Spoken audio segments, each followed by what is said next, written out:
going to go over a review of part 1 of the foam roller series, and then we're going to add on the next step, which is part 2. The reason I wanted to go over this is because it's so important, not just if you do this, but how you do it. It's the basis for your posture, your performance posture, which puts you in a position to have the optimal alignment of your spine and length of your muscles so that they don't have excess strain and you don't have excess pain. So first of all, let's go over the part 1 of the foam roller series. Again, you're going to get a 32 by 6 foam roller. You want to have a dense one, not a real soft one. You don't need any fancy knobbies or bumps or anything like that on your roller, just a regular plain foam roller will work. You can get it at the sporting goods store. They're usually, between 20 and 25 bucks. So a pretty cheap investment for a piece of exercise equipment. And I'm going to show you a lot of different things that you can do with it. So let's start out by going over part 1 on the foam roller. And I've got a special assistant today, my little coon kitty. She's going to help out. So what we're going to do is again lay on this roller so that your spine is completely supported by the roller. Your head is on the roller. And you want your chin in a good position so it's not dropped up towards the ceiling and your top of your head dropped back. But we want to take that curve out of your neck and get that head back in a good position. Like I said before, most of us have a forward head and shoulder posture. Our heads sit forward and our shoulders sit forward. So with using gravity and this foam roller, we're going to stretch back into a better position with our heads and with our shoulders. Now with the forward shoulders, we usually have the shoulders rolled forward like this. We want them rolled back, which means that the shoulder blades squeeze down and in towards the back pockets. So I don't know if you can see the difference here.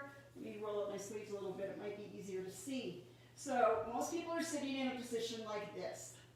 We want the shoulders rolled back into this position, the chest lifts up towards the ceiling, and we've got those shoulder blades squeezed into that foam roller, and they're going to stay stationary throughout this foam roller series of exercises. The other thing we look at is the alignment of the pelvis. We don't want the back arched. We want the tummy tightened and that back to be flat on the foam roller. Using your feet to support yourself for good balance. So we're going to get in that good core position, good pelvic core position, good thoracic core position. The arms are out to the side like this. The back of the hands are on the floor.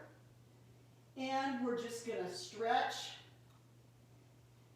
and take some deep breaths up through the chest. Just to get that stretch started. And you may feel that stretch in many different places, depending on where your areas of restriction are. So after about 10 deep breaths, we're going to start to slide to the right, to stretch the left pectoralis in front of the chest, and then slide over to the left to stretch the right side. I'm keeping my spine in the same alignment we started out with. I'm keeping my shoulder blades squeezed into that roller and my abdominals tight and tucked in. So we're just going to roll from side to side, keeping the back of the hands on the floor and reaching away from the roller. And what I'd like to see you guys do is 10 repetitions of this, side to side.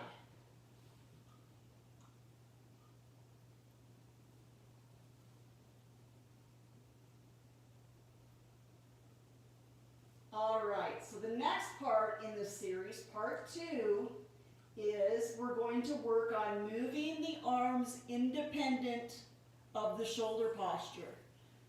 A lot of times what we'll see is when we move our arms, the shoulder blades just kind of squeeze and go along with our shoulder wherever it is, and that's not good stability. You can't get good strength and good performance posture when you do that. So we're going to, again, get those shoulders from this forward posture position into that lifted chest, shoulders back and down position. Thumbs are up, and we're going to alternate reaches. with our arms. The arms stay straight, thumbs stay up, everything stays squeezed in and tight. And we're going to lift one arm up, over the head, and bring it back down all the way. And at about this pace, then the other side up, over the head, and back down. Now what you may find is one side feels more restricted than the other. That's completely normal. And you may find you can only go this far.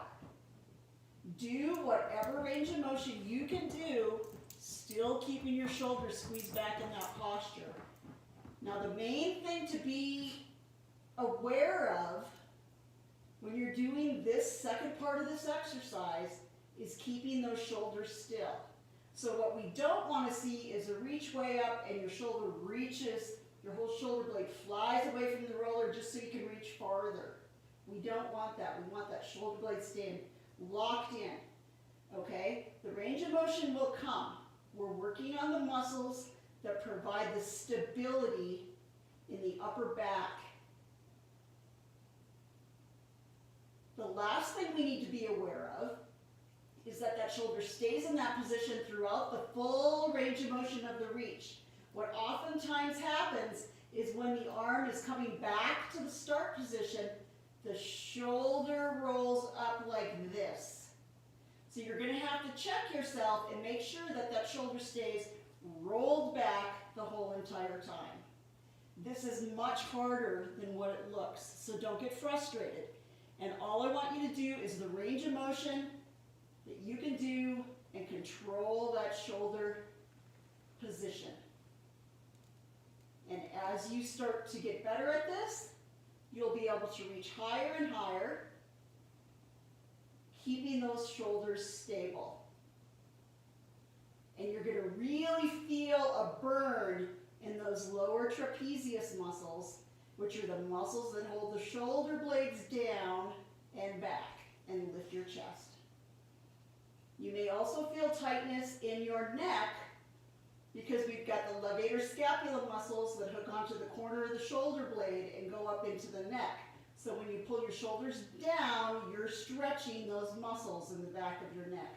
That's completely normal. I want you to remember, do this within a pain-free tolerance. You might feel a little muscle burn. You might feel the discomfort of a stretch, but it shouldn't be painful. So if you start this part of the exercise, part 2 of the foam roller, and you're having a lot of pain, that means that you just need to spend more time on part 1, getting this basic flexibility across the chest and stretching things out so you can get into this posture, which is going to really help your performance with everything you do. That's all for today. Stay tuned in. We're going to go over part 3 in the next video. This is a series of exercises that you do at your own pace. I'd like to see you do at least 10 repetitions at each step in the series, and we'll build on that. So that's all for today.